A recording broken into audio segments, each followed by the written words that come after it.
নমস্কার, আমি সুপর্ণা। আজ আমি আপনাদের শোনাব শরদিন্দু বন্দ্যোপাধ্যায়ের লেখা গৌড় মল্লারের চতুর্থ পর্ব। যদি আমার এই গল্প পাঠ আপনাদের ভালো লাগে, প্লিজ লাইক করে দেবেন, শেয়ার করে দেবেন এবং সাবস্ক্রাইব করে দেবেন। প্লিজ সাবস্ক্রাইব করে দেবেন। চলুন শুরু করা যাক।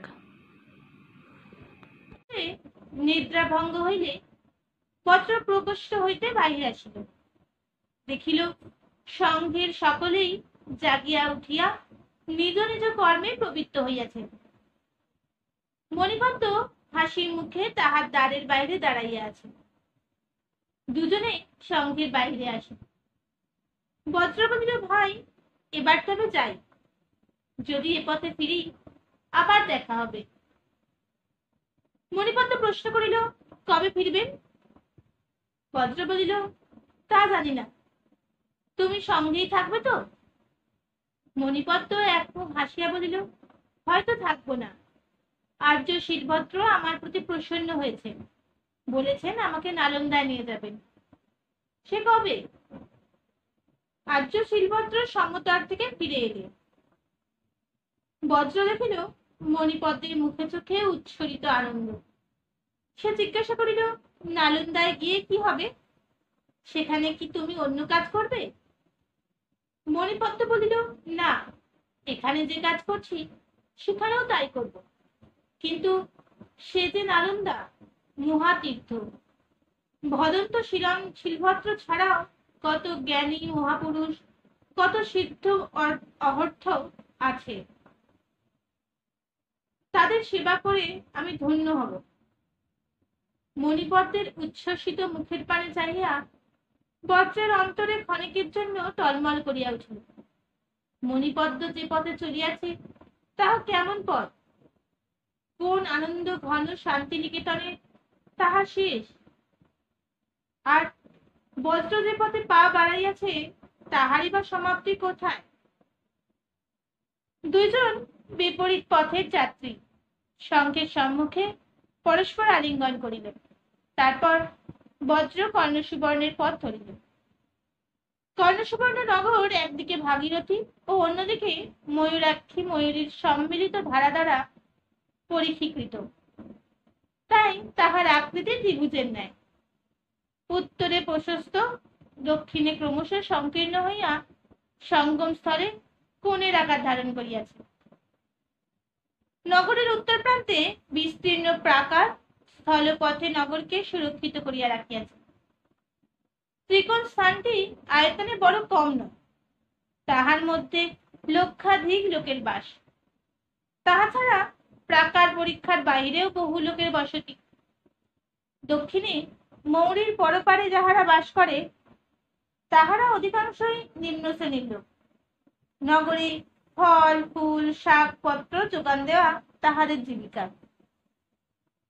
কর্ণসুবর্ণ নতুন নগর, মথুরা বারাণসীর ন্যায় প্রাচীন নয়। তাহার পথগুলি ঋজু, গলি ঘুঝি বেশি নাই। পথের দুই ধারে নানা বর্ণের চূর্ণলিপ্ত দ্বিতল ত্রিতল গৃহ, গৃহচূড়ায় ধাতুর কলস। পথে পথে বহু দেবদেবীর মন্দির, বৌদ্ধ চৈত্য মঠ। নগরের সর্বাপেক্ষা শ্রেষ্ঠ রাজপথ গঙ্গার ধার দিয়া গিয়াছে। পথের পূর্ব ধারে অসংখ্য ছোট বড় ঘাট, স্নানঘাট, খেয়াঘাট, বন্দর। পথের অপর পাশে ধনী নাগরিক ও রাজপুরুষদিগের তুঙ্গ শীর্ষ প্রাসাদ। এই পথ দক্ষিণ দিকে যেখানে শেষ হইয়াছে সেই নদী রচিত কোণের ওপর দুর্গাকৃতির রাজ অট্টালিকা। 50 বৎসর পূর্বে শশাঙ্কদেব গৌড়ের অধীশ্বর হইয়া এই জলদুর্গ নির্মাণ করিয়াছিলেন। তারপর দুর্গের ছায়াতলে নগর করিয়া উঠিয়াছে। ভাগীরথী তীরস্থ অগণ্য ঘাটের মধ্যে একটি ঘাট সর্বাপেক্ষা বৃহৎ, নাম হাতিঘাট। 100 রাজহস্তি এই ঘাটে একসঙ্গে স্নান করিতে পারে। শুধু তাই নয়, ইহাই নগরের বন্দর। ঘাটের সম্মুখে গভীর জলে বহু সমুদ্রগামী তরণী বাঁধা।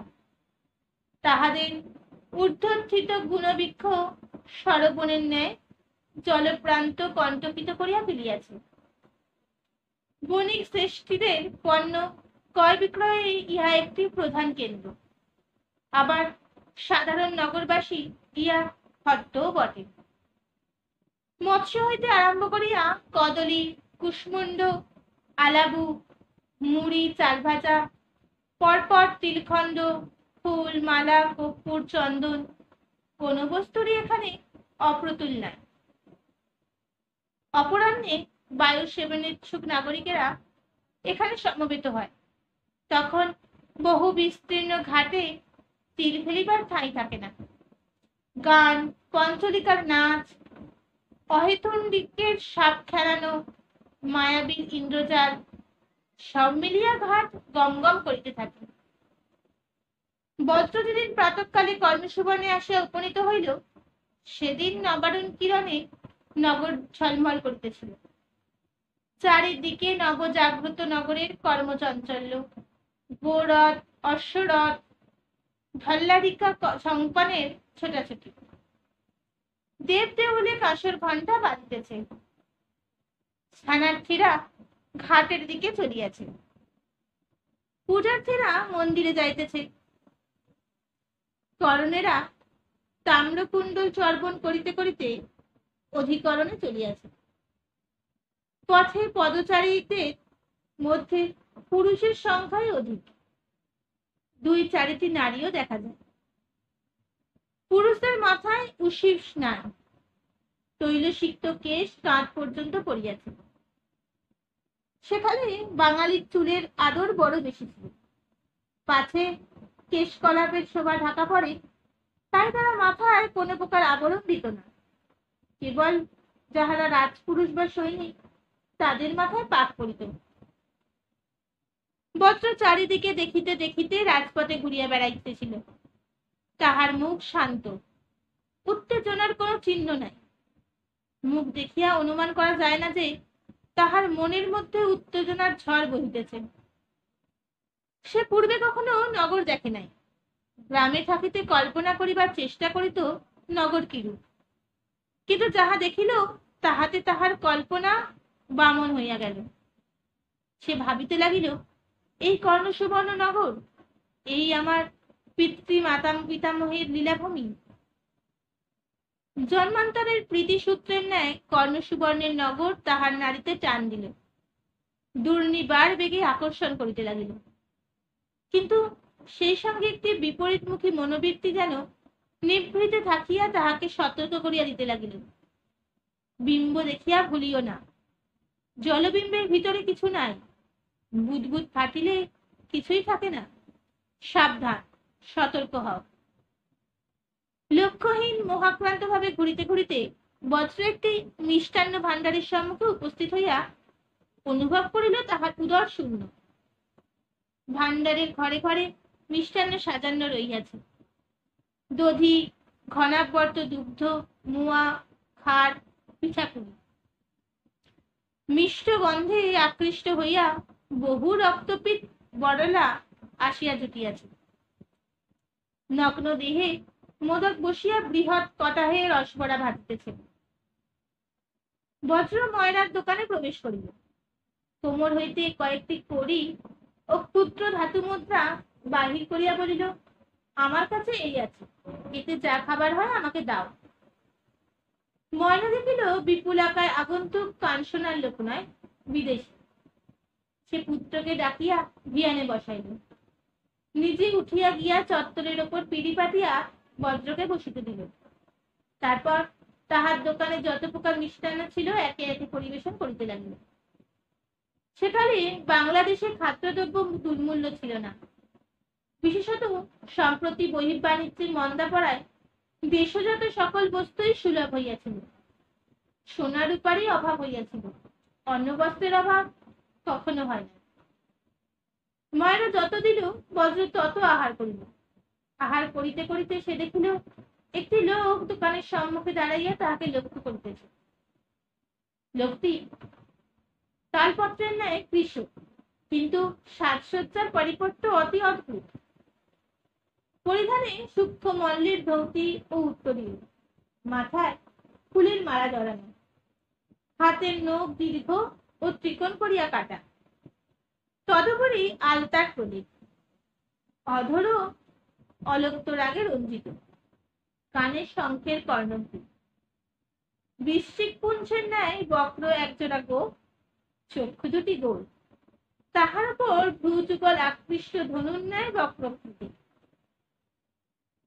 বজ্র এইরূপ বিচিত্র জীব কখনো দেখে নাই। সে জানিত না কর্ণ সুবর্ণে রসিক ও বিলাসী নাগরিকেরা এইরূপ বেশভূষা করিয়া নগরবৃত্তি চরিতার্থ করিয়া থাকে। সেও কৌতূহলী হইয়া লোকটিকে নিরীক্ষণ করিতে লাগিল।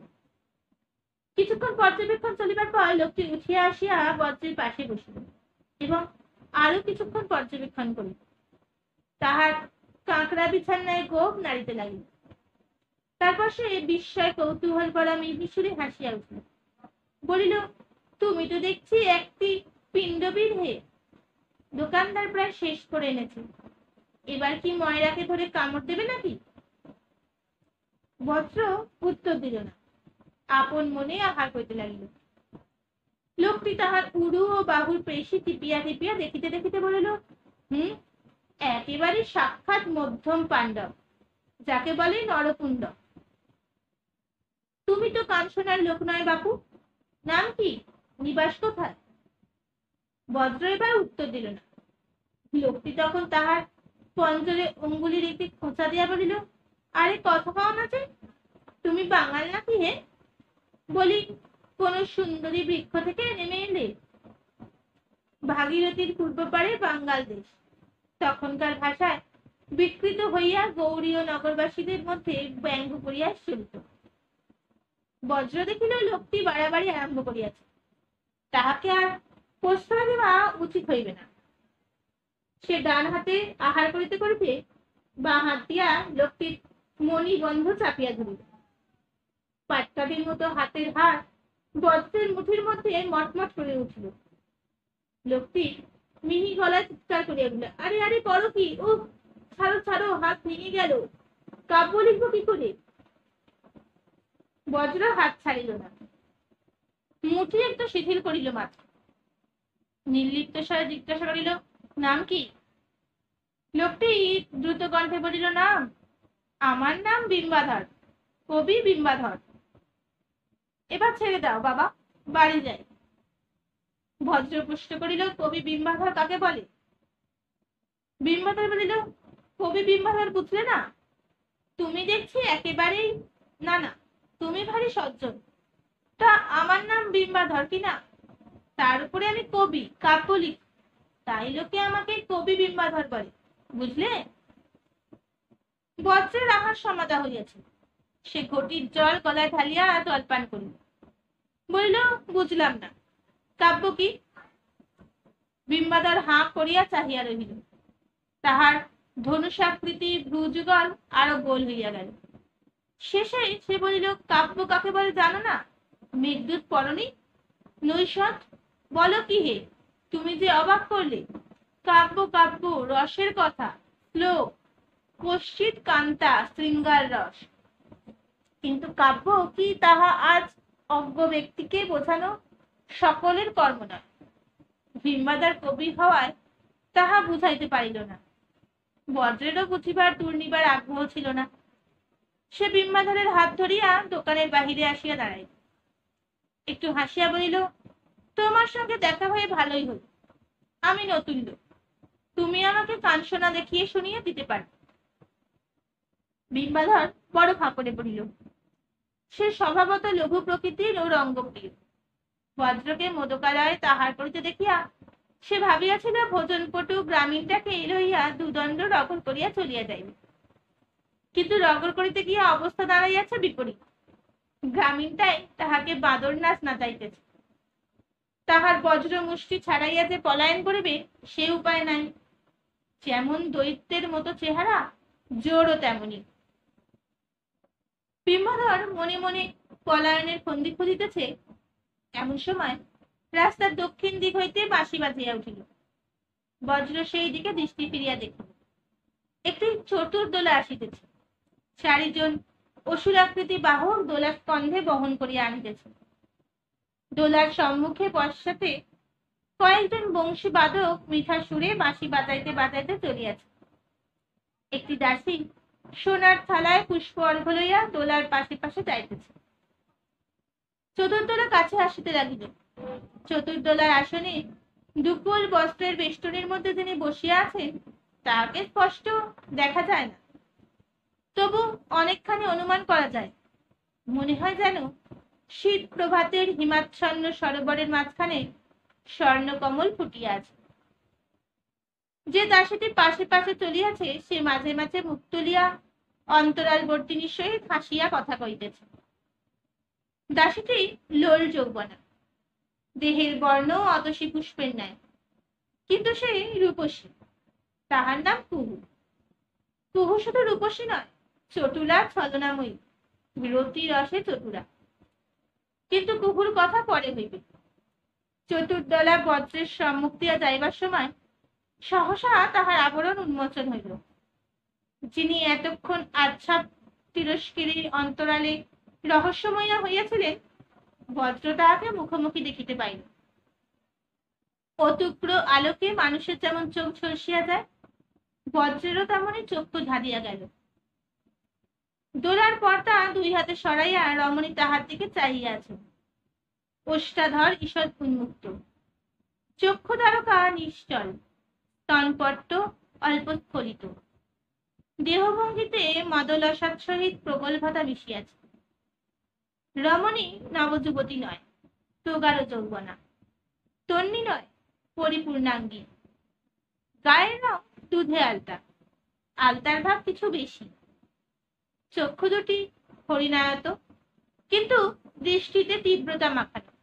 অধর পক্ক বিম্ব ফলের ন্যায় সুপুষ্ট ও গাঢ় রক্তবর্ণ, আবার নবপল্লবীর ন্যায় কোমল।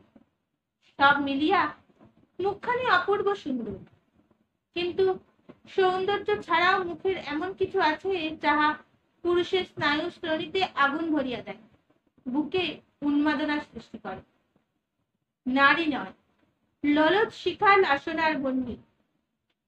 বজ্র চাহিয়া রহিল। দোলা তাহার সম্মুখ দিয়া ঘুরিয়া চলিয়া যাইতে লাগিল। রমণী কিন্তু এক দৃষ্টে তাহার পানে চাহিয়া রহিল। চাহিয়া দেখিতে দেখিতে তিনি অস্ফুট স্বরে দাসীকে কিছু বলিলেন। অমনি দাসী ঘাড় ফিরাইয়া বজ্রের দিকে চাহিল। দাসীর চোখে বিশ্রী খেলিয়া গেল। সে মুখ টিপিয়া একটু হাসিল। তারপর দেখিতে দেখিতে দোলা দৃষ্টি বহির্ভূত হইয়া গেল। বাঁশির রেশও ক্ষীণ হইয়া মিলিয়া গেল। কবি বিম্বাধর এতক্ষণ শিকরে বাঁধা পাখির ন্যায় ছটপট করিতেছিল এবং বজ্রের মুঠি হইতে হাত ছাড়াইবার চেষ্টা করিতেছিল।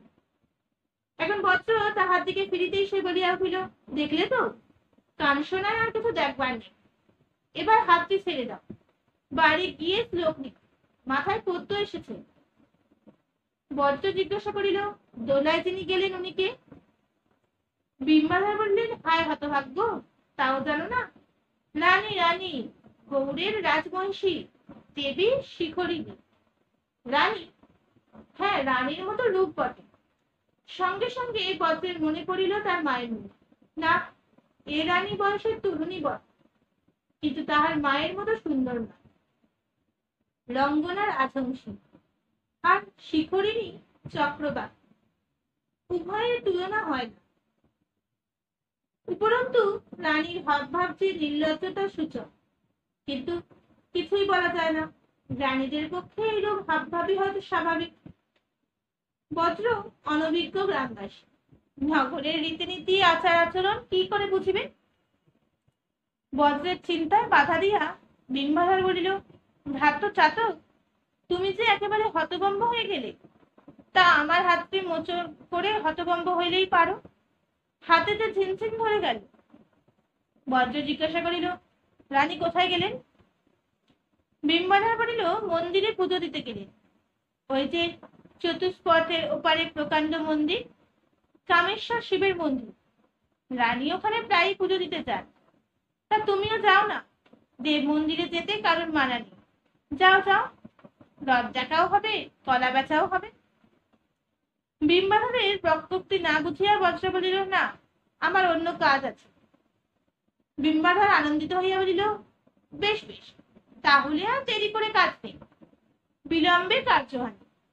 তুমি নিজের কাজে যাও, আমিও বাড়ি গিয়ে শ্লোকটা লিখে ফেলি। এবার হস্তটি উন্মোচন কর।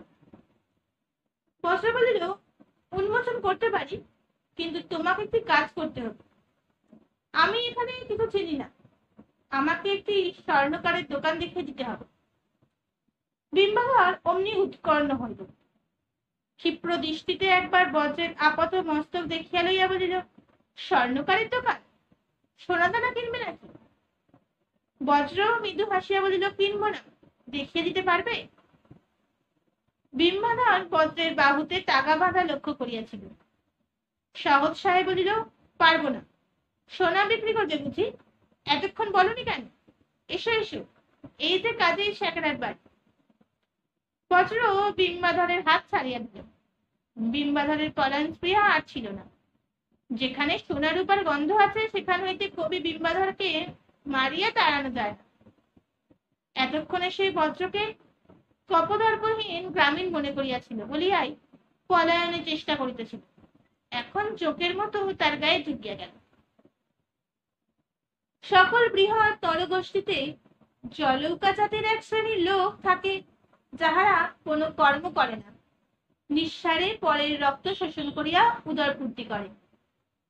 কবি বিম্বাধর সেই শ্রেণীর লোক, যে রঙ্গরসিক ও বাকপটু। ধনী ব্যক্তিদের অশ্লীল কবিতা ও গল্প শুনাইয়া কবি খ্যাতি অর্জন করিয়াছিল। চাটুকার্য ও বিদূষক বৃত্তি ছিল তাহার জীবিকা। অর্থের জন্য কোন নিকৃষ্ট কার্য করিতে সে পশ্চাৎপদ ছিল না। বজ্রের মধ্যে শ্বাস আছে বুঝিয়া বিম্বাধর পরম আগ্রহে তাহার স্বর্ণকারের গৃহে লইয়া চলিল। বেশি দূর যাইতে হইল না, ওই পথেরই কয়েকখানা বাড়ি পরে এক স্বর্ণকারের গৃহ। বিম্বাধর বজ্রকে সেখানে উপস্থিত করিয়া স্বর্ণকারকে বলিল, ওহে অক্রূর, এই না, এক বিদেশি ভদ্র তোমাদের সঙ্গে ব্যাপার করতে চান। অক্রূর দাস পরিণত বয়স্ক ব্যক্তি, শান্ত মন্থর প্রকৃতি। সে প্রাতঃকালে নিজ কর্মকক্ষে বসিয়া দৈনন্দিন কাজ আরম্ভ করিয়াছিল। সোনায় সোহাগা দিয়ে পিত্তলের নালিকা দ্বারা প্রদীপের শিখায় পুদিয়া সোনা গলাইতেছিল।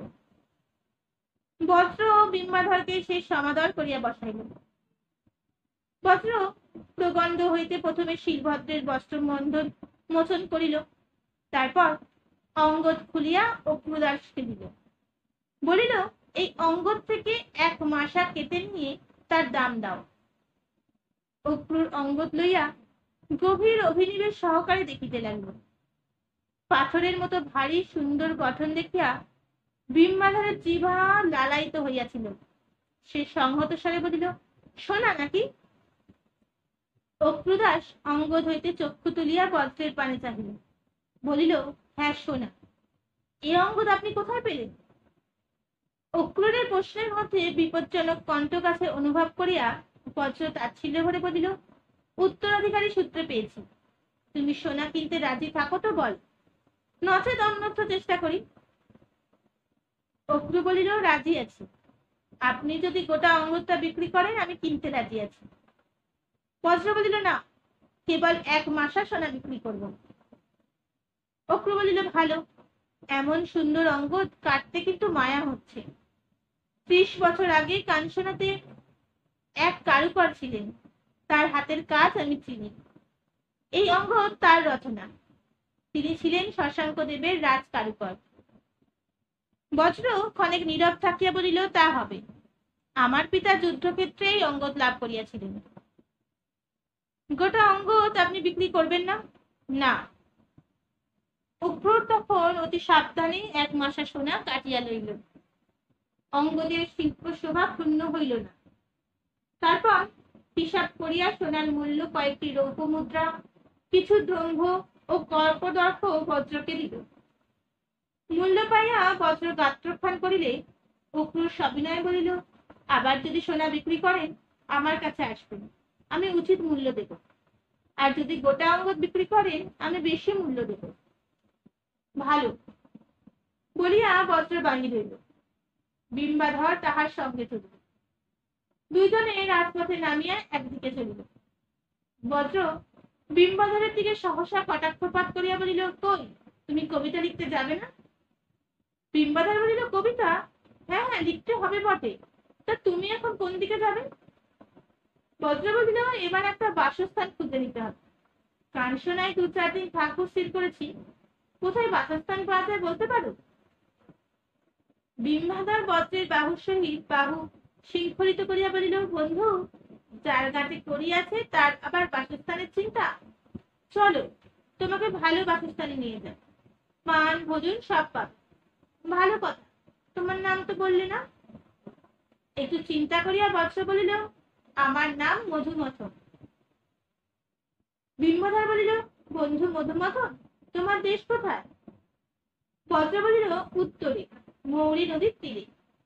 তুমি যে বাঙ্গাল নাও তো তোমার কথা শুনে বুঝেছি। তাকে কাছে কাঞ্চনা এসেছ? কাজ কিছু নেই, ভ্রমণে বেরিয়েছি। বেশ বেশ, ভ্রমণ রমণের এই তো বয়স, চলো তোমাকে উপযুক্ত স্থানে নিয়ে যাই।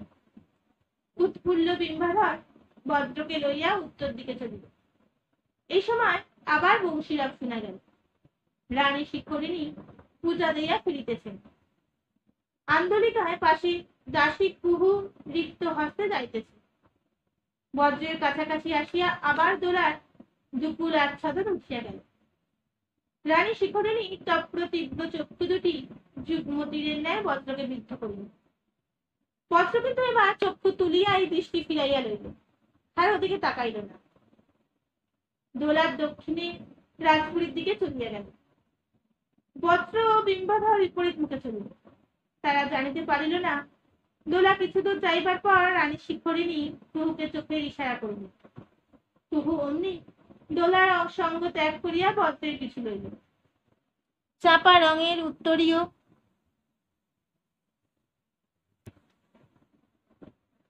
মাথার উপর টানিয়া একটু আর ঘোমটা দিয়া মিষ্ট দুষ্টু হাসিতে হাসিতে সন্তর্পণে বজ্রের অনুসরণ করিল। বিম্বাধর বজ্রকে লইয়া এপদ ওপদ ঘুরিয়া শেষে নগরের উত্তর পশ্চিম কোণে এক জনমিরল পাটকে উপস্থিত হইল। পথটি অপেক্ষাকৃত সংকীর্ণ, গৃহগুলি মধ্যবিত্ত শ্রেণীর গৃহ। পথের শেষ প্রান্তে নগর প্রাকারের কাছে একটি মদিরা ভবন। মদিরা ভবনে দিনের পূর্বাহ্নে গ্রাহকের ভিড় ছিল না। সন্দিক মেঝে বসিয়া পীরের উপর ছক কাটিয়া এক প্রতিবেশীর সহিত কড়ি চলিতেছিল। মদিরা ভবনটি শুধু পানশালা নয়, অডর্ম খেলার আড্ডাও বটে। আমার বহিরাগত পথিকের চটি। সম্মুখের ঘরটি বড়, আশেপাশে কয়েকটি ছোট ছোট কুঠুরি আছে। সন্দিক লোকটি ঘর ঘোর কৃষ্ণবর্ণ, শুষ্ক দেহ, বিরল দন্ত। বিম্বাধর ও বজ্র প্রবেশ করিলে সে স্বভাবতই রক্ত চক্ষু তুলিয়া চাহিল। বিম্বাধর বলিল, বটেশ্বর, তোমার জন্য গ্রাহক এনেছি। ইনি কাঞ্চনার নতুন এসেছেন, কিছুদিন থাকবেন, তাই তোমার আড্ডায় নিয়ে এলাম। বটেশ্বর উঠিয়া দাঁড়াইয়া বজ্রকে আপাতমস্তক দেখিয়া লইয়া বিম্বাধরের পানে চক্ষু ফিরাইল। বিম্বাধর একটু ভার নাই। তখন বটেশ্বর পানের ছোপড়া ধরা দাঁত বাহির করিয়া হাসিল। যাঁতার ঘর ঘর শব্দের মতো ভাঙা ভাঙা ঘষা ঘষা গলায় বলিল, আস্তে আজ্ঞা হোক, আমার ঘর আপনার ঘর, যতদিন ইচ্ছা থাকুন। বজ্র একটি রৌপ্য মুদ্রা বটেশ্বরের হাতে দিয়া বলিল, এতে কতদিন চলবে? সসম্ভ্রমে মুদ্রা কপালে ঠেকাইয়া বটেশ্বর বলিল, 1 মাস। স্বতন্ত্র ঘর পাবেন, তাছাড়া পান আহার শয়ন সেবা। বটেশ্বর বজ্রকে লইয়া গিয়া একটি প্রকোষ্ঠ দেখাইল। প্রকোষ্ঠটি গৃহের এক প্রান্তে বাহিরের যাইবার স্বতন্ত্র দ্বার আছে। আকারে ক্ষুদ্র ও নিরাভর, কিন্তু পরিষ্কার পরিচ্ছন্ন। বজ্র কক্ষটি মনোনীত করিল। তখন বটেশ্বর ভৃত্য ডাকাইয়া মেঝের উপর উত্তম শয্যা পাতিয়া দিল। জলের নতুন কলস ভরিয়া ঘরের এক কোণে রাখিল। দীপদণ্ডের শীর্ষে তৈলপূর্ণ প্রদীপ আনিয়া অন্য কোণে রাখিল। ব্যবস্থা দেখিয়া বজ্র প্রীত হইল।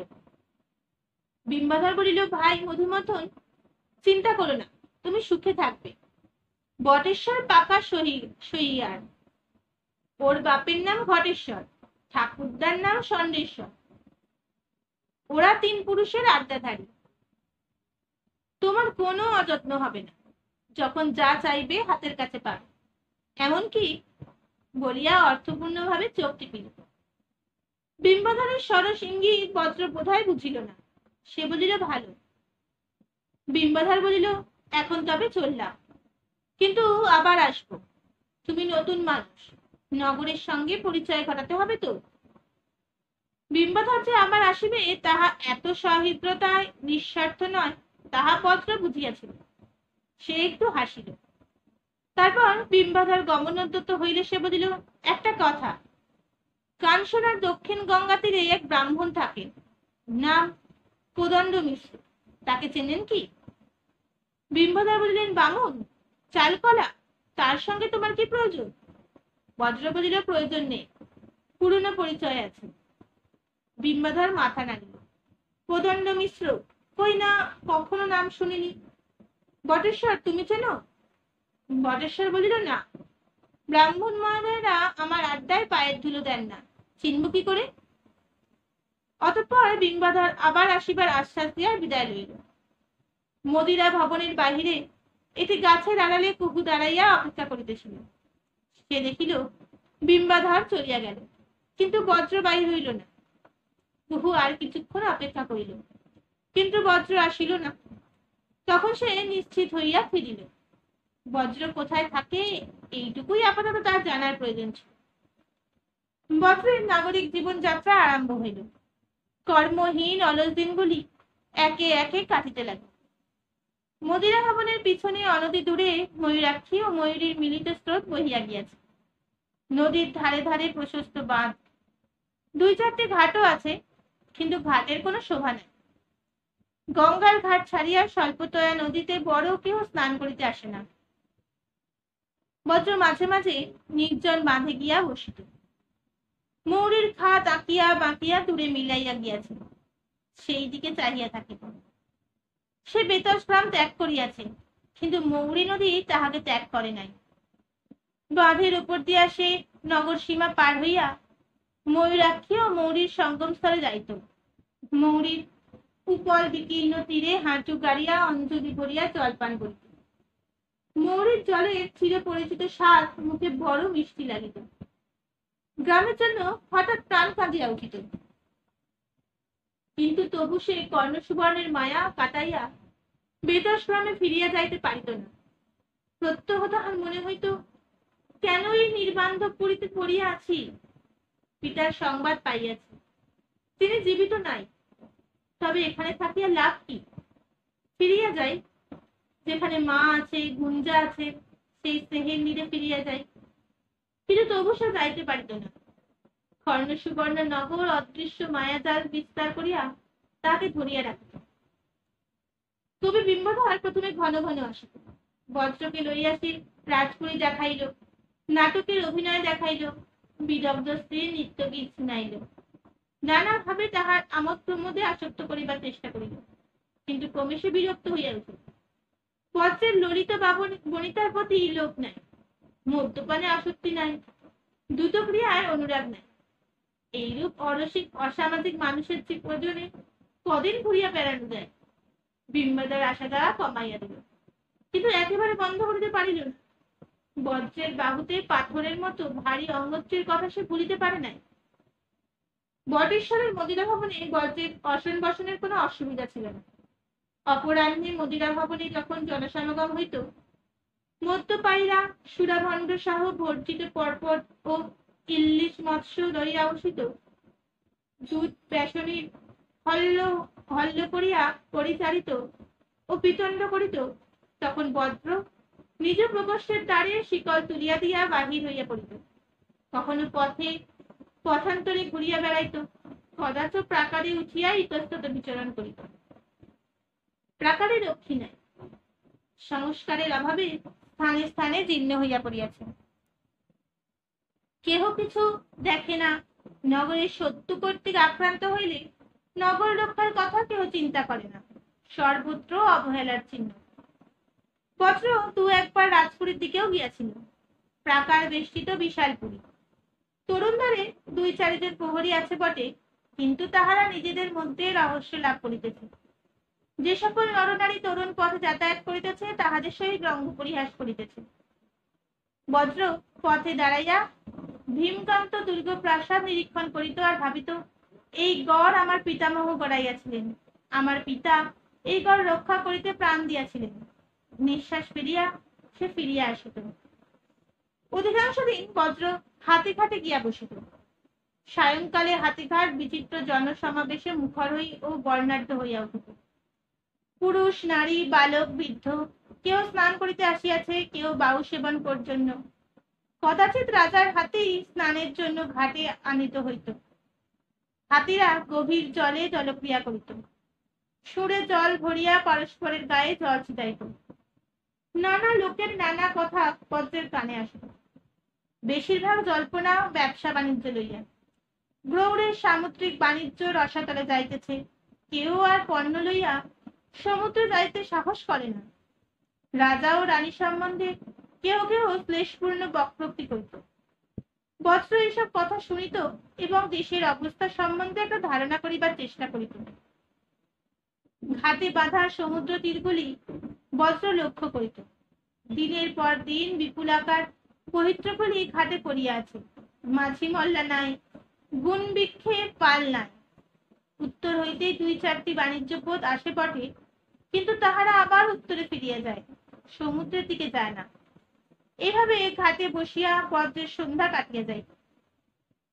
অন্ধকার নামিয়া আসিলে ঘাটের জনসংঘ ছায়াবাজির ন্যায় মিলিয়া যাইত। বজ্র শূন্য ঘাট হইতে ফিরিয়া চলিত। নগরপত্তনের ঘাটে ঘাটে পরিভ্রমণকালে বজ্র কুহুকে কয়েকবার দেখিয়াছিল। কুহুকে সে রানীর দাসী বলিয়া চিনিত না, কারণ কুহু যখন রানীর দোলার সহিত যাইতেছিল তখন বজ্রের দৃষ্টি তার উপর পড়ে নাই। রানীর উগ্রোজ্জ্বল রূপশিখা তাহার চক্ষু আকর্ষণ করিয়া লইয়াছিল। কুহুকে সে ভালো করিয়া দেখিল একদিন দ্বীপ প্রহরী বজ্র মৌরির এক ঘাটের পাশে বাঁধের উপর বসিয়াছিল। ঘাটে আর কেহ ছিল না। সহসা একটি কিশলয় শ্যামাঙ্গী যুবতী নিত্য চটুল ছন্দে নুপুর বাজাইয়া নদীর কিনারায় নামিয়া আসিল এবং বজ্রের দিকে একটি ক্ষিপ্র গোপন কটাক্ষপাত করিয়া বেশবাস বর্জন করিতে পবিত্র হইল। প্রথমে উত্তরীয়টি খসিয়া সোপান পটের উপর রাখ পড়িল, তারপর পড়িল কটির ধটি।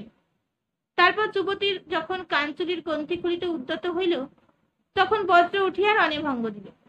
নগর বিলাসীদের নিরংশুকা হইয়া স্নান করা হইত বিধি, কিন্তু বজ্র তাহা বসিয়া দেখিতে লজ্জাবোধ করিল। ইহার পর আরো কয়েকবার প্রভুর সহিত বজ্রের সাক্ষাৎ হইল, কখনো নির্জন প্রাকারের ওপর, কখনো জনবহুল রাজপথ। কুহু স্মিত ভঙ্গুর নেত্রপাতে বজ্রকে নিরীক্ষণ করিত, চোখের সংকেতে তাহাকে ডাকিত। কথা বলিত না, রিমঝিম মঞ্জুরি বাজাইয়া চলিয়া যাইত। যাইতে যাইতে পিছু ফিরিয়া আবার চোখের ইঙ্গিতে ডাকিত, কিন্তু বজ্র নাগরিক নয়। সে হয়তো কুহুর চোখের আহ্বান বুঝিতে পারিত না, কিংবা বুঝিতে পারিলেও আহ্বান উপেক্ষা করিত। একদিন বৈকালে কালবৈশাখীর প্রবল ঝড় বৃষ্টি হইয়া যাইবার পর আকাশ পরিষ্কার হইয়া গিয়াছিল। সন্ধ্যার প্রাককালে বজ্র তাহার অভ্যস্ত স্থানে না বসিয়া একটি গোলাকৃতি উচ্চ চত্বরের উপর গিয়া বসিল।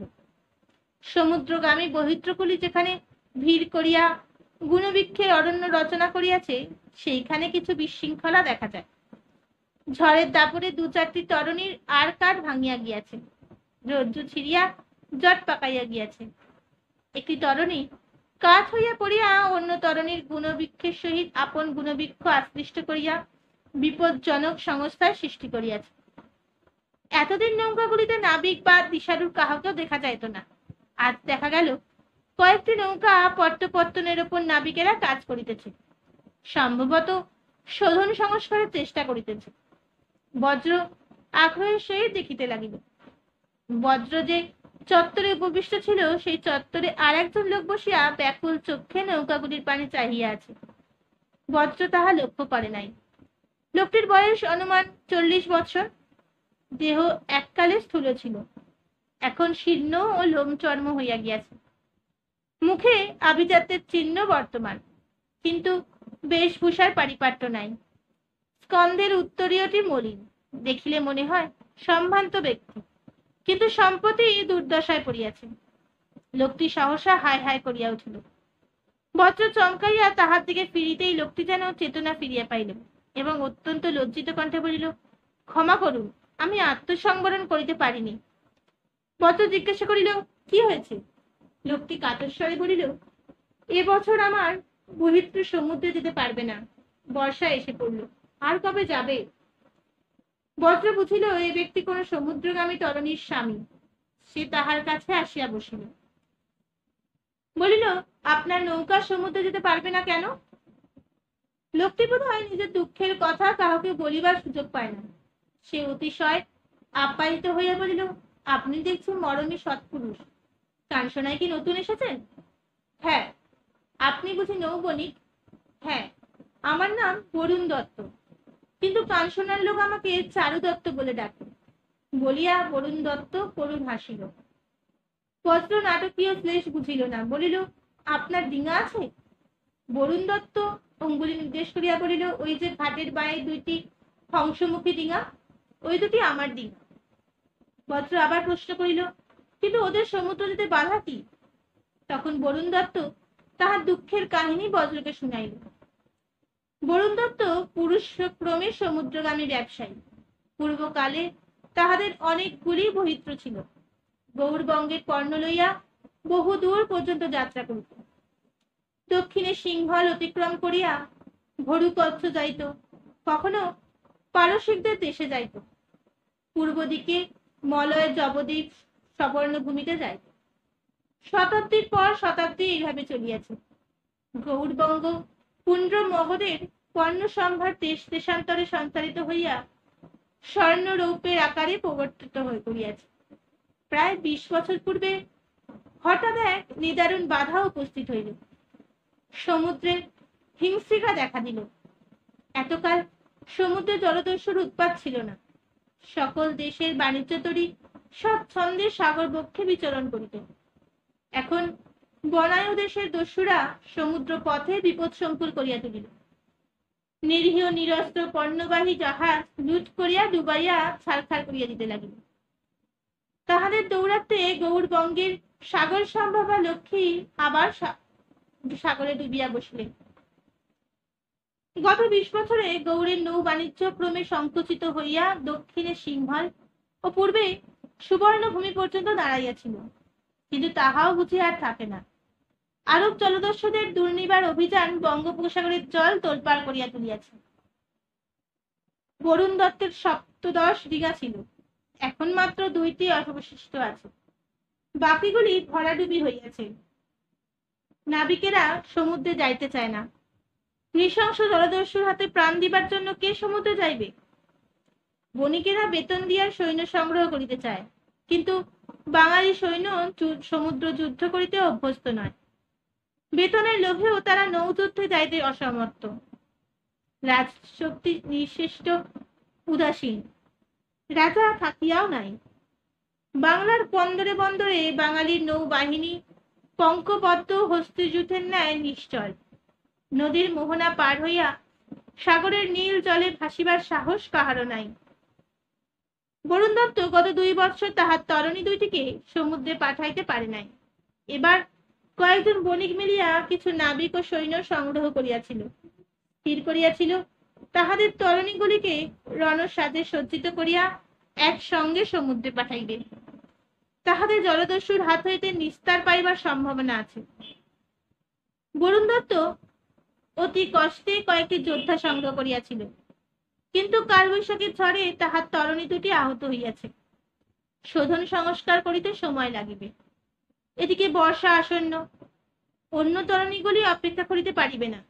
সুতরাং এবারেও বরুণ দত্তের নৌকা সমুদ্র যাইতে পারিবে না।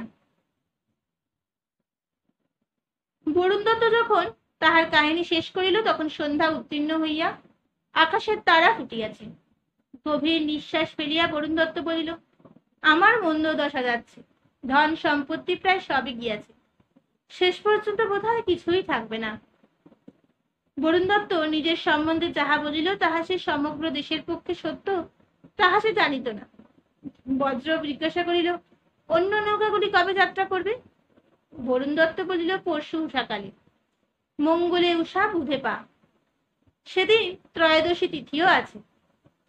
এই সময়ের মধ্যে আপনার ডিঙা প্রস্তুত হবে না? হয়তো হতে পারে, কিন্তু আরো এক বিপদ ঘটেছে।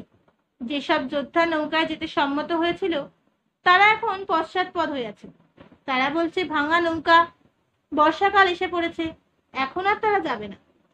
এই বিপদ কেবল আমার নয়, অন্য নৌকায় যেসব যোদ্ধা যাচ্ছিল তারাও গন্ডগোল করছে। অতঃপর কৃষ্ণপক্ষের রাত্রি গাঢ় হইতেছে দেখিয়া বজ্র উঠিল। হতাশ বরুণ দত্ত খাটেই বসিয়া রহিল। রাত্রে কর্ণসুবনের পথে আলোক নাই। কদাচিৎ কোনো গৃহস্থের মুক্ত দ্বার বা গবাক্ষের পথে একটু আলোর প্রভা আসিয়া রাজপথে পড়িয়াছিল। রাত্রে কোনো নাগরিককে কোথাও যাইতে হইলে উল্কা জ্বালাইয়া পথ চলিতে হয়। বজ্র নক্ষত্রের আলোকে অতি যত্নে পথ চিনিয়া বাসস্থানে ফিরিয়া আসিল। বটেশ্বরের মন্দিরাগৃহে অতিথির ভিড় কমিয়াছে। মাত্র 2-4 জন ঝুনা খেলোয়াড় প্রদীপের মিটিমিটি আলোতে অক্ষবাট ঘিরিয়া বসিয়া খেলিতেছে এবং ভর্জিত সহযোগে মদ্যপান করিতেছে।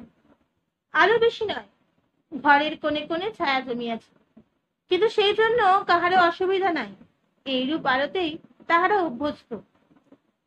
ঘরের একটা কোণ হইতে নিম্ন স্বরে বাক্যালাপে গুঞ্জন আসিতেছিল।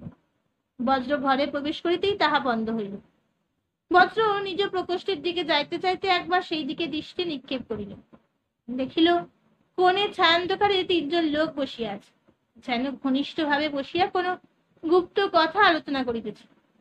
তাহাদের মধ্যে একজন অপরিচিত, বাকি 2জন বটেশ্বর ও বিম্বাধর। 3জনেই বজ্রকে দেখিয়া এক দৃষ্টে তাহার পানে চাহিয়া রহিল। তাহাদের নিষ্পলক দৃষ্টিতে এমন কিছু ছিল যে বজ্র থমকাইয়া দাঁড়াইয়া পড়িল। 3জনের মধ্যে বিম্বাধরই প্রথম আত্মসংবরণ করিল। তরিতে উঠিয়া আসিয়া কৌতুকের ভঙ্গিতে বলিল, কি বন্ধু মধুমতন, তুমি যে দেখছি নিশাচর হয়ে উঠলে, কোথায় ছিলে এতক্ষণ? বজ্র বলিল, হাতি ঘাটে বসেছিলাম। ভালো ভালো, তা এসো না, 2 পাত্র মধুপান করা যাক। বটেশ্বর অনুযোগ করছিল, তুমি কিছুই পান করো না, এতে যে ওর মদিরা ভবনের নিন্দা হবে। আমার পক্ষে ভোজনই যথেষ্ট। তা কি হয়, মধুপান না করলে নাগর হওয়া যায় না? এসো এসো। না, আজ নয়। বিম্বাধর এবার বটেশ্বর ও অপরিচিত ব্যক্তি সহিত দৃষ্টি বিনিময় করিল। তারপর বলিল, তবে থাক, কাল কিন্তু আমি আবার আসব। একটু আসব সেবা করে একসঙ্গে ভ্রমণে বাহির হব, কেমন? বজ্র কিছু বলিল না। বিম্বাধর প্রস্থান করিল। সেও নিজ কক্ষে প্রবেশ করিল। বটেশ্বর অপরিচিত ব্যক্তি তখন আবার নিম্নস্বরে আলাপ আরম্ভ করিল। তাহাদের ভাবগতিক দেখিয়া মনে হয় তাহারা বজ্র সম্বন্ধে গুরু আলোচনা করিতেছে।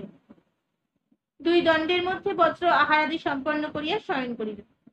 ক্রমে বটেশ্বরের মদিরা গৃহ নিঃশব্দ হইল। অতিথিরা প্রস্থান করিয়াছে। বজ্রের একটু তন্দ্রাবেশ হইয়াছে, এমন সময় দ্বারে খুটখুট শব্দ শুনিয়া তাহার তন্দ্রা ছুটিয়া গেল। সে চকিতে শয্যায় উঠিয়া বসে। কিছুক্ষণ শব্দ নাই। বজ্র উৎকর্ণ হইয়া রহিল। তারপর আবার বাহিরের দিকে দ্বারে মৃদু করাঘাত হইল। যে দ্বার দিয়া একেবারে পথে পড়া যায় সেই দ্বারে কেহ টোকা দিতেছে। ঘরের কোণে দীপ মৃত হইয়াছিল। বজ্র উঠিয়া দীপ উস্কাইয়া দিল। তারপর সন্তর্পণে দ্বারের কুরুক্ষ খুলিল। বাহিরে দাঁড়িয়ে আছে এক যুবতী। রাত্রির মতো গাঢ় নীল তার বসন। এক হস্তে প্রদীপ, অন্য হস্তে অঞ্চল দিয়া প্রদীপের শিখাটি আড়াল করিয়া রাখিয়াছে। প্রদীপের নিরুদ্ধ প্রভা যুবতীর বক্ষ কণ্ঠে পড়িয়াছে, মুখের নির্মাধ্য আলোকিত করিয়াছে। বাহিরের ছায়া, ভিতরে আলো। বজ্র কুহুকে দেখিয়াছিল, চিনিয়াছিল। সে ক্ষণকাল বিস্মিত বিমূঢ় রহিল। সেই ফাঁকে কুহু ঘরের মধ্যে প্রবেশ করিল। বজ্র চমকাইয়া বলিয়া দিল, এ কি, কে আপনি? কুহু মাথার গুণ্ঠন সরাইয়া বিল্বল চোখে বজ্রের পানে চাহিল। ওষ্ঠাধর মুকুলিত করিয়া অধরের অঙ্গুলি রাখিল। তারপর ক্ষিপ্র দৃষ্টিতে একবার ঘরের চারিদিকে দেখিয়া লইয়া মৃদুকণ্ঠে বলিল, আমাকে চিনতে পারছেন না? বজ্র দৃঢ়ভাবে নিজেকে আত্মস্থ করিল। সাবধানে বলিল, বোধহয় দু একবার দেখেছি। আপনি কে তা জানি না। কুহু হাসিল। নিঃশব্দ হাসির তরল তরঙ্গে তাহার সমস্ত দেহ যেন হিল্লোড়িত হইয়া উঠিল। সে কুহক কলিত স্বরে বলিল, আমার নাম কুহু, কিন্তু আমাকে অত সম্মান করে কথা বলতে হবে না। আমি সামান্য নারী। কুহু প্রদীপটি মাটিতে নামাইয়া রাখিল। বজ্রের কাছে আসিয়া প্রগল্ভ হাসিয়া বলিল, আমার পরিচয় নিলেন, কই নিজের পরিচয় তো দিলেন না। বজ্র এক পা পিছু হটিয়া বলিল, আমার নাম মধুমত, কর্ণসুবর্ণে নতুন এসেছি। কুহু ওষ্ঠাধর বিভক্ত করিয়া হস্ফুলকে চাহিয়া রহিল। অর্ধস্ফুট স্বরে সে নিজের মনেই বলিল, মধুমথন, কি মিষ্টি নাম। আপনি যে নগরে নতুন এসেছেন তা অনেক আগেই বুঝেছি। জগরে যারা নাগর আছে আপনি তাদের মতো নন। কুহু পরিতৃপ্তির একটি নিঃশ্বাস ফেলিল।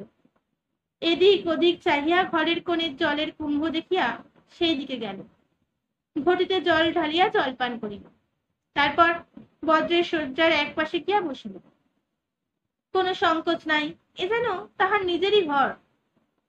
বজ্র নির্বাক হইয়া দেখিতে লাগিল।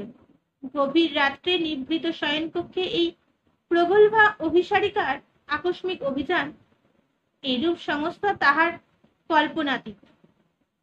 যুবতীর অভিপ্রায় সম্বন্ধে বিশেষ সংশয় অবকাশ নাই। বজ্রের কর্ণদ্বয় উত্তপ্ত হইয়া উঠিল। বুকের রক্ত তোলপাড় করিতে লাগিল।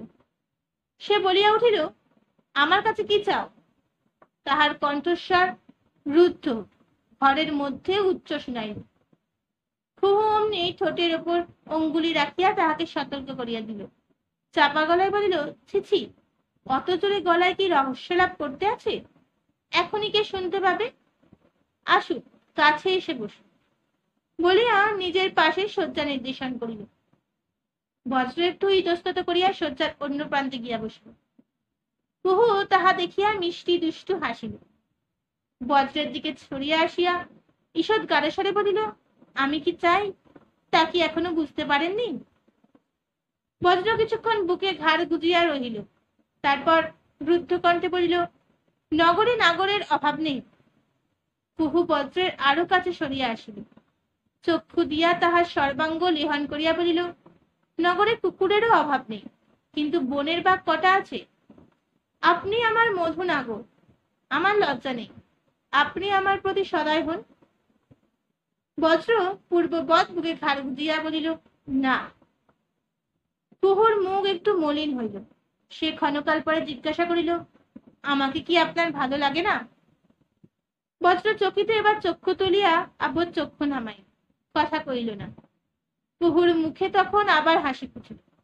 বজ্রের পানে চাহিয়া চাহিয়া তাহার মুখের ভাব পরিবর্তন হইল। সে অঙ্গুলি দিয়া বজ্রের বাহুর ওপর মৃদু স্পর্শে হাত বুলাইয়া স্নেহ বিগড়িত স্বরে বলিল, বুঝেছি, তুমি বড় কাঁচা, এখনো মনে রং ধরেনি। তোমার বয়স কত?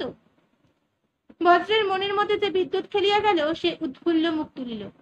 নগরে আসিয়া অবধি সে যে বস্তুটির জন্য মনে মনে বুভুক্ষিত হইয়া উঠিয়াছিল, তাহা রমণীর স্নেহ স্পর্শ। এতক্ষণে তাহাই সে কুহুর কণ্ঠে শুনিতে পাইল। সে একমুখ হাসিয়া বলিল, আমার বয়স 20। কুহু বলিল, আমার 19। কিন্তু তবু আমি তোমার চেয়ে অনেক বড়, অনেক কিছু শেখাতে পারি। হাসিতে হাসিতে সে উঠিয়া দাঁড়াইল। হাসিতে কিন্তু নৈরাশ্যবিদ্ধ। আজ আমি ফিরিয়া চললাম, কিন্তু আবার আসবো, বলিয়া কুহুর সসংকেত অঙ্গুলি তুলিল। বজ্রও উঠিল। কুহুর দ্বারের কাছে গিয়া বাহিরে উঁকি মারিল। তারপর উদ্বেগ মুখ ফিরিয়া আসিয়া বলিল, নগর নিকুশিতি, পথ বড় নির্জন, আমার ভয় করছে। কিসের ভয়? দুষ্টু লোকের ভয়। তুমি আমাকে ঘরে পৌঁছিয়ে দেবে? কোথায় তোমার ঘর? অনেক দূরে, নগরের দক্ষিণে। বজ্র দ্বিধায় পড়িল। ইতস্তত করিয়া বলিল, তুমি, তোমার স্বামী? কুহু ফিক করিয়া হাসিল। তোমার কি ভয় করছে নাকি? না, চলো। কুহু সানন্দে বজ্রের হাত ধরিয়া দ্বারের দিকে লইয়া চলিল। বজ্র বলিল, পিদিম নিলে না? না, আমি অন্ধকারে পথ চিনে যেতে পারি। দুইজনে বাহিরে হইল। মসি বর্ণ রাত্রি, কেবল স্পর্শানুভূতি দ্বারা সঙ্গ পাওয়া যায়। কুহু বজ্রের হাত ধরিয়া চলিল।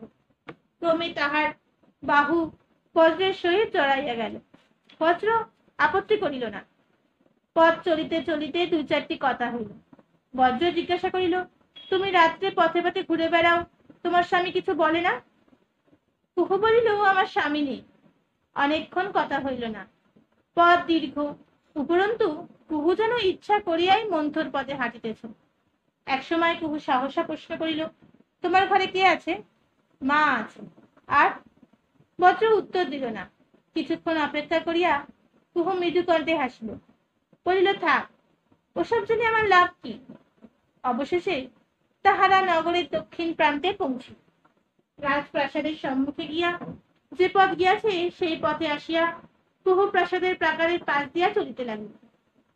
রুদ্ধ তোরণদ্বারের পিছনে রাখিয়া আরো দক্ষিণে চলিল। বজ্র বলিল, এ কি? এই যে রাজপ্রাসাদ। কুহু অন্ধকারে মুখ টিপিয়া হাসিল, বলিল, হ্যাঁ, প্রাকারের গায়ে একটি ক্ষুদ্র গুপ্তদ্বার ছিল। কুহু তাহাতে মৃদু করাঘাত করিল। বজ্রকে রস্য কণ্ঠে বলিল, তুমি ভিতরে আসবে না? বজ্র বলিল, তুমি কে? কুহু বলিল, আমি রাজপুরীর দাসী, অবরোধেই থাকি।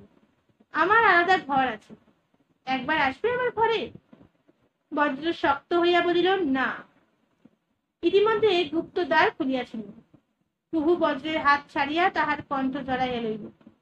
কানে কানে বলিল, তুমি কেমন মধুনাগর, এত মিষ্টি আবার এত শক্ত। বেশ, আজ থাক, কাল আমি আবার যাব, তুমি ঘরে থেকো। বজ্রকে ছাড়িয়া দিয়া কুহু অন্ধকারের গুপ্তদ্বারের পথে নিঃশব্দে অদৃশ্য হইয়া গেল। গুপ্তদ্বার আবার বন্ধ হইল। গুপ্তদ্বার যে রমণী ভিতর হইতে খুলিয়া দিয়েছিল সে কুহুর অনুচরী। বিপুল রাজসংসারে বহু পর্যায়ের ভেদ। রানীর একদল দাসী আছে, সেই দাসীদের আবার দাসী আছে, তস্য দাসী আছে। কুহু পুরী হইতে বাহির হইবার সময় নিজ অনুচরীকে গুপ্তদ্বারে বসাইয়া গিয়াছে। কখন ফিরিবে তাহার স্থিরতা নাই। বেশি রাত হইলে তোরণদ্বার বন্ধ হইয়া যাইবে। অভিসারিকার গতিবিধি লোকলক্ষে হইয়া বিধেয়, তাই সতর্কতা। পুরভূমিতে প্রবেশ করিয়া কুহু অনুচরিকাকে বিদায় দিল। তারপর ক্ষণেক কান পাতিয়া শুনিল। রাজপুরী নিদ্রামগ্ন। কেবল একটি ভবন হইতে মৃদঙ্গ মঞ্জিরার অস্ফুট নিক্কণ আসিতেছে। ঝনি ঝমকি ঝনি ঝমকি। বিনিদ্র রাজলম্পটের নৈশ নর্মবিলাস এখনো চলিতেছে।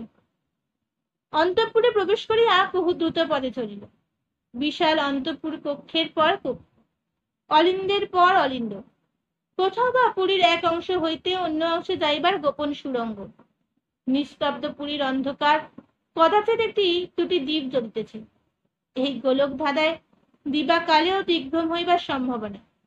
কিন্তু কুহু অভ্রান্ত ভাবে পথ চিনিয়া উপবিষ্ট স্থানে অভিমুখে চলিল। একটি অন্ধকার কোণে লুক্কায়িত এক শ্রেণীর সোপান। কুকুর সেই সোপান বাহিয়া উপরেও চলিল। দ্বিতল ছাড়িয়া ত্রিতল, ত্রিতলের ওপর চতুস্থল। এই চতুস্থলে একটি বৃহৎ কক্ষ, চারিদিকে মুক্ত ছাদ। কক্ষ হইতে স্নিগ্ধ পুষ্প গন্ধ ও দিক প্রভা বিকীর্ণ হইতেছে।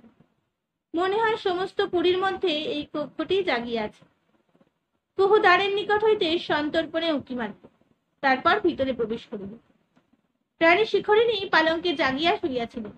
দুই হাতে একটি জুথি মাল্যের ফুলগুলি ছিঁড়িয়া ছিঁড়িয়া ধর্মতলে ছড়াইয়া দিতেছিলেন।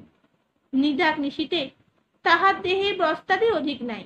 একটি স্বচ্ছ নীল উড়না তপ্ত কাঞ্চন অঙ্গে অঞ্জন রেখার দ্বারা ন্যায় লাগিয়াছে। এক কিঙ্করী সিথানে দাঁড়াইয়া ফুলের পাখা দিয়া বাতাস করিতেছে। কুহু প্রবেশ করিলে রানী সুপ্তথিকা বাঘিনীর ন্যায় দুই চক্ষু মেলিয়া তাহার পানে চাহিলেন। কুহু কিঙ্করীকে চোখের ইশারায় করিয়া বলিল, তুই যা। কিঙ্করী পাখা রাখিয়া নিঃশব্দে চলিয়া গেল। রানী কুহুর পানে নির্নিমেষ চাহিয়া রইলেন। কুহু একটু বিকল ভাবে হাসিয়া চেষ্টা করিয়া বলিল, আজও হলো না। রানী হাতের জুথি মাল্য খণ্ড খণ্ড করিয়া দূরে নিক্ষেপ করিল। কুহুর বুক দুরু দুরু করিয়া উঠিল। সে তাড়াতাড়ি শয্যার উপর নত হইয়া দ্রুত কণ্ঠে বলিল, কিন্তু দেখা হয়েছিল, কথা বলেছি।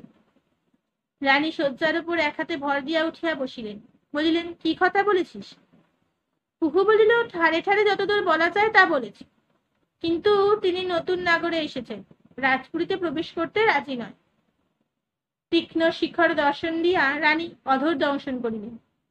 মনে হইল অধর কাটিয়া রক্ত ঝরিয়া পড়িবে। ঠিক এই সময় দূর হইতে মৃদঙ্গ মঞ্জুরির মৃদু ঝঙ্কার ভাসিয়া আসিল। ঝনি ঝমকি ঝনি ঝমকি। রানী শিখরিণী বক্ষ বিস্মিত করিয়া উত্তপ্ত নিঃশ্বাস বাহির হইল। সুন্দর মুখ হিংসায় ক্রোধে বিকীর্ণ হইয়া উঠিল। তিনি নিজ কণ্ঠে একবার অঙ্গুলি স্পর্শ করিয়া কর্কশ্বরে বলিলেন, পানীয় দে। শয্যার পাশে ভৃঙ্গারে কপিত্ত সুরভি শীতল পানীয় ছিল। কুহু তরিতে তাহা সোনার পাত্রে ঢালিয়া রানীর হাতে দিল। রানী একবার তাহা অধরে স্পর্শ করিলেন, তারপর ক্রুদ্ধ হস্তচলনে পাত্র ছুঁড়িয়া ফেলিয়া শয়ন করিলেন। ভয়ে কুহুর বুক শুকিয়া গেল। তবু সে মুখে সাহস আনিয়া রানীর কানে কানে বলিল, দেবী, আপনি অধীর হবেন না।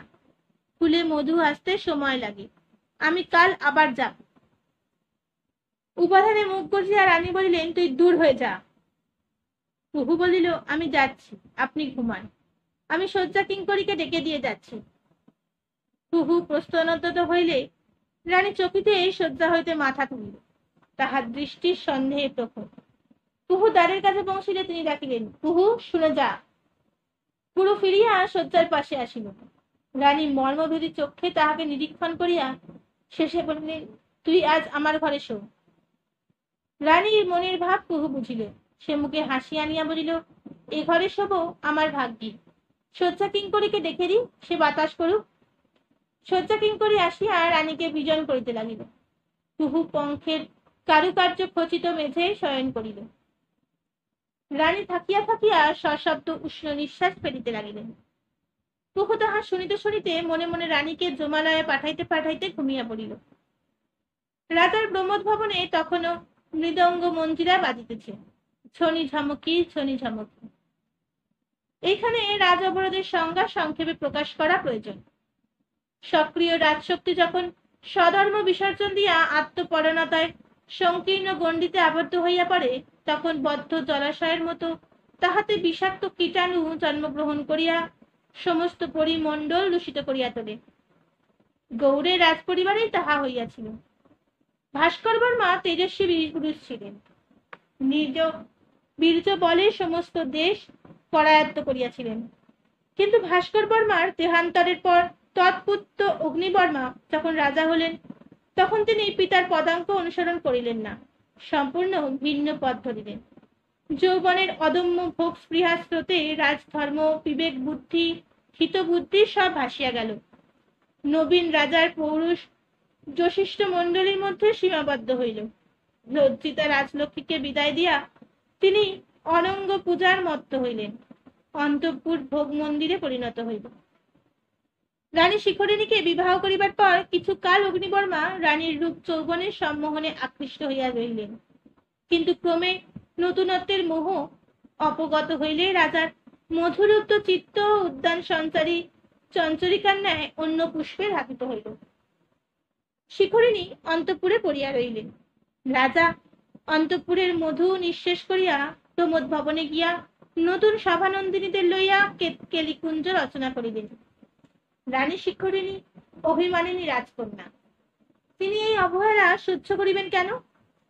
বিশেষত সম্ভোগ তৃষ্ণা তাহার অন্তরেও কম ছিল না। রাজার দ্বারা পরিত্যক্ত হইয়া তিনি প্রতিহিংসার ছলে আপন যৌবন লালসা চরিতার্থ করিবার সুযোগ পাইলেন। মন যাহা চায় বিবেক তাহাতে বাধা দিল না। শ্রদ্ধান্তপুরে যার প্রবেশ করিল। রানীর প্রধান দাসী ছিল কুহু। সে হলো দুটি। কুহু অতিশয় চতুরা। সে রানীর জন্য নাগর সংগ্রহ করিয়া আনিত, নিজেকেও বঞ্চিত করিত না। ইচ্ছা মতো মনের মানুষ বাছিয়া লইত। কদাচ রানীর মন্দিরে পূজা দিবার অছিলায় আন্দোলিকায় চড়িয়া পথে বাহির হইতে। তখন কোন সুদর্শন পুরুষ তাহার নেত্রপথে পতিত হইলে তিনি কুহুকে ইঙ্গিত করিতেন, কুহু ব্যবস্থা করিত। এইভাবে 5 বছর কাটিয়াছে। এই কথা বেশি দিন চাপা থাকে না। নগরের রসিক সমাজে কানা ঘুষা চোখ ঠাড়াঠাড়িতে আরম্ভ হইয়া কালক্রমে প্রকাশ্য শ্লেষ বিদ্রুপে পর্যবসিত হইয়াছে। রানী কিন্তু কিছুই গ্রাহ্য করিতেন না। রাজ স্বৈরচারিণীকে শাসন করিবার কেহ নাই। নামমাত্র আবরণের অন্তরালে লজ্জাহীন ব্যভিচার চলিতেছিল। বজ্রকে দেখিয়া রানীর লিপ্সা যেমন তাহার প্রতি ধাবিত হইয়াছিল, কুকুরও তেমন মজিয়াছিল। পরে দুই সহকর্মিনী গোপনে প্রতিদ্বন্দ্বিনী হইয়া দাঁড়াইয়াছিল, কিন্তু প্রকাশ্যে প্রতিযোগিতা করিবার স্পর্ধা কুহুর নাই। সে অতি সূক্ষ্মভাবে নিজের খেলা খেলিতে আরম্ভ করিয়াছে। সূক্ষ্ম খেলা খেলিতে খেলিতে কুহু বড় কুশলী। কুহু ও শিখরিণী দুইজনে সমান পাপিষ্ঠা, কিন্তু তাহাদের প্রকৃতি সমান নয়। রানীর প্রকৃতি বাঘিনীর ন্যায় নিষ্ঠুর ও আত্মসর্বস্ব। আপন ক্ষুধা ব্যতীত আর কিছুতেই তাহার ভ্রুক্ষেপ নাই। কিন্তু কুহু প্রকৃতি অন্যরূপ। সে অজগর সাপের মতো শিকারকে প্রথমে সম্মোহিত করিয়া আলিঙ্গনের পাকে পাকে জড়াইয়া ধীরে ধীরে আত্মসাৎ করিতে চায়। প্রকৃতিগত পার্থক্য থাকিলেও দুই নারীর সমান মারাত্মক। বোধহয় কুহু একটু অধিক মারাত্মক। কুহু গুপ্তদ্বার পথে অন্তরিত হইলে বজ্র কিছুক্ষণ অন্ধকারে দাঁড়াইয়া রইল, তারপর ধীরে ধীরে ফিরিয়া চলিল। রাজপুরীর বিপুল ছায়াতল হইতে নির্গত হইয়া সে দেখিল পূর্বাকাশে কৃষ্ণপক্ষের ক্ষীণ চন্দ্র উদয় হইতেছে। অলোক অতি অস্পষ্ট হইলেও পথভ্রষ্ট হইবার ভয় নাই। ঘুমন্ত নগর, নির্জন পথ, গৃহগুলি ছায়ামূর্তির ন্যায় দাঁড়াইয়া আছে। দেখিলে মনে হয় এই নগর বাস্তব নগর নয়, কোনো মায়াবী মন্ত্র বলে এই অপ্রাকৃত দৃশ্য রচনা করিয়াছে। কোনোদিন ইহা জীবন্ত মানুষের কর্ম কোলাহলে মুখরিত ছিল না। প্রভাত হইলে অলিক মায়া কুহলির ন্যায় অদৃশ্য হইয়া যাইবে। বজ্রের কিন্তু এই অবাস্তব পরিবেশের প্রতি দৃষ্টি ছিল না। একাকী পথ চলিতে চলিতে সে আপন মনে বিচিত্র রহস্য জালে জড়াইয়া পড়িয়াছিল। তিমিরাবৃত রাজপুরী, তাহার অভ্যন্তরের কুটিল দুর্গম অন্তঃপুর। কুণ্ডলিত সর্প যেন আপন কুণ্ডলীর মধ্যে মাথা রাখাইয়া ঘুমাইয়া আছে। সাপের মাথায় মণি ওই কুণ্ডলীর মধ্যে লুকাইয়া আছে। কুহু এই অপূর্ব রহস্যালোকের দ্বারে দাঁড়াইয়া তাহাকে ডাকিয়াছিল, ভিতরে আহ্বান করিয়াছিল। কুহু। একদিক হইতে কুহু যেমন বজ্রকে আকর্ষণ করিয়াছিল, অন্যদিকে তেমন বিকর্ষণও করিয়াছিল। কুহুর রূপ যৌবন তাহাকে লুব্ধ করতে পারে নাই, বরং কুহুর লোলুপ প্রগল্ভতা তাহার অন্তরের বিতৃষ্ণার সঞ্চার করিয়াছিল। কিন্তু অপরপক্ষে কুহুর স্নেহ তরল মর্মজ্ঞ নারী প্রকৃতিকেও সে অবহেলা করতে পারে নাই। কুহু যত দুষ্টই হোক, তাহার প্রীতি সরস হৃদয়ের মূল্য বজ্রের কাছে অল্প নয়। কুহুকে মনের কথা বলিলে সে বুঝিবে, কুহুর সাহচর্যে তাহার প্রবাসের একাকাত্ম ঘুচিবে, মন শান্ত হইবে। কুহুকে অন্তরের দিক দিয়া তাহার প্রয়োজন। বজ্র যখন আপন কক্ষে ফিরিল, তখন রাত্রির তৃতীয় প্রহর। দীপ নিভিয়া গিয়াছে। বজ্র অন্ধকারে কলস হইতে জল ঢালিয়া পান করিল, তারপর শয্যায় শয়ন করিল। কাল আবার কুহু আসিবে, ভাবিতে ভাবিতে সে ঘুমিয়া পড়িল।